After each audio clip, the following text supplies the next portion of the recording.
Perkenalkan, nama saya Margareta Sridini, NIM 1910416839, kelas A1, jurusan Manajemen. Mata kuliah Manajemen Operasi, dosen pengampu Adi Mursalin, SEMM. Soal bagian A, jawaban soal bagian A. Pertanyaan pertama, berapa kali saudara hadir kuliah melalui Google Classroom dan WA? Ada 10 kali. Pertanyaan yang kedua, apa-apa saja yang sudah Anda pelajari mengenai manajemen operasi? 1. Dari dosen saudara melalui GC dan WA, yaitu mempelajari tentang sejarah manajemen operasi, pengertian manajemen operasi. Bab kedua, mempelajari tentang strategi operasi, yaitu pengertian strategi operasi bisa disimpulkan jika pengertian strategi operasi memiliki beberapa indikator yang mampu membentuk strategi operasional. Bab yang ketiga, produktivitas. Menurut Herjanto, produktivitas merupakan suatu ukuran yang mengutamakan bagaimana baiknya sumber daya diatur dan dimanfaatkan untuk mencapai hasil yang optimal. Bab keempat, peramalan dalam produksi.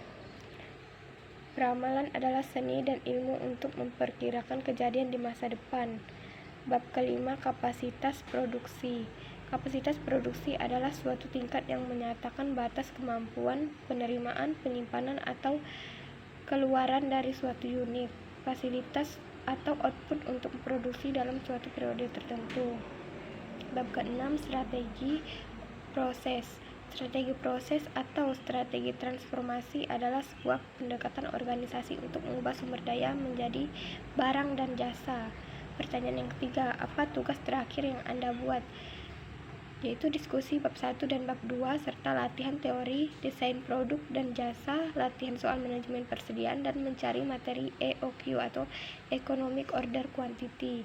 Pertanyaan yang keempat, kenapa harus belajar manajemen operasi? Karena manajemen operasi sangat penting dalam pencapaian tujuan perusahaan, yaitu profit dan keberlangsungan hidup dari usaha. Dan dengan belajar manajemen operasi kita bisa belajar menggunakan teori-teori untuk membuat suatu perusahaan menjadi maju. Baiklah, saya akan menjawab soal bagian B. Yang pertama, setelah Anda membuka link tersebut, materi-materi apa saja yang dapat Anda pelajari?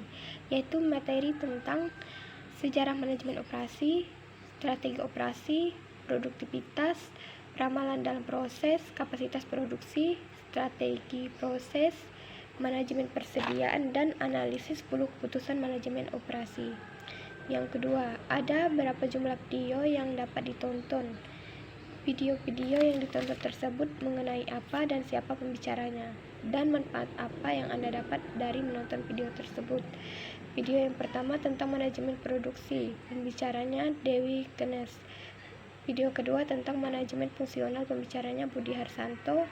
Video ketiga tentang pengertian manajemen operasi, pembicaranya Iqbal Satyanegara. Dengan menonton video-video tersebut, saya bisa mendengar penjelasan tentang penjelasan tentang materi-materi manajemen operasi.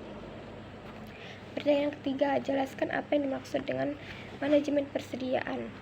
Mengapa manajemen persediaan begitu penting bagi perusahaan?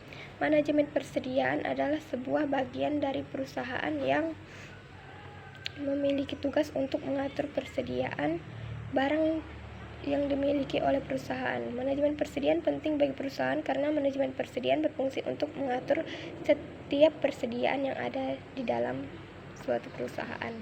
Pertanyaan yang keempat, apa yang dimaksud dengan just in time? Just in time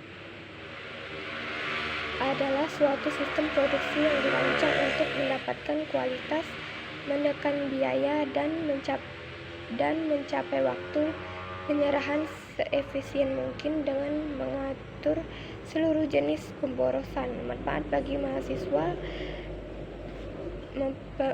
mengurangi keborosan. Manfaat bagi perusahaan, yang pertama, mengurangi ruangan gudang atau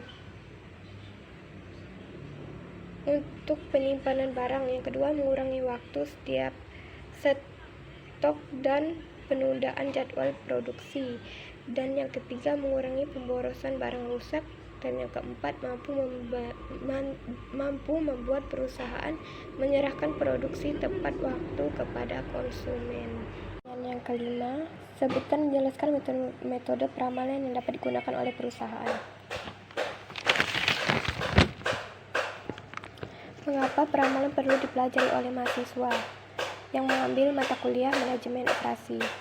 Metode peramalan kualitatif yang terdiri dari survei pasar. Metode ini dilakukan dengan cara mencari masukan atau pendapatan dari konsumen yang berpengaruh terhadap rencana pembelian pada saat periode pengamatan. Yang kedua, juri dari opini eksekutif. Untuk melakukan metode ini, caranya dengan meminta opini atau pendapat dari kelompok kecil yang terdiri atas manajer pemasaran, manajer produksi, manajer teknik, manajer keuangan, dan manajer logistik, dan hasilnya kemudian digabungkan dengan model statistik. Yang ketiga, gabungan tenaga penjualan. Menggabungkan setiap penjualan kemudian meramalkan tingkat penjualan di daerah masing-masing. Yang keempat, metode Delphi. Untuk melakukan metode ini, Anda perlu menyebarkan kuesioner dengan jawaban dari kuesioner yang terkumpul, disederhanakan terlebih dahulu, baru diserahkan kepada ahli peramalan. Soal yang mengapa mahasiswa perlu mempelajari peramalan? Untuk belajar bagaimana cara memasarkan suatu produk.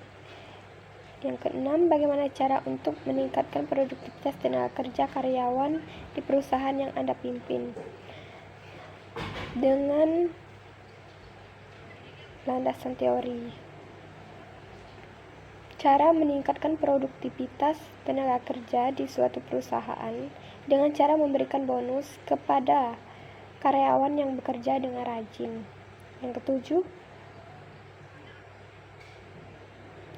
apa yang dimaksud dengan kapasitas produksi? Kapasitas produksi adalah suatu tingkat yang menyatakan batas kemampuan penerimaan, penyimpanan, atau keluaran dari suatu unit, fasilitas, atau output untuk memproduksi dalam suatu periode tertentu.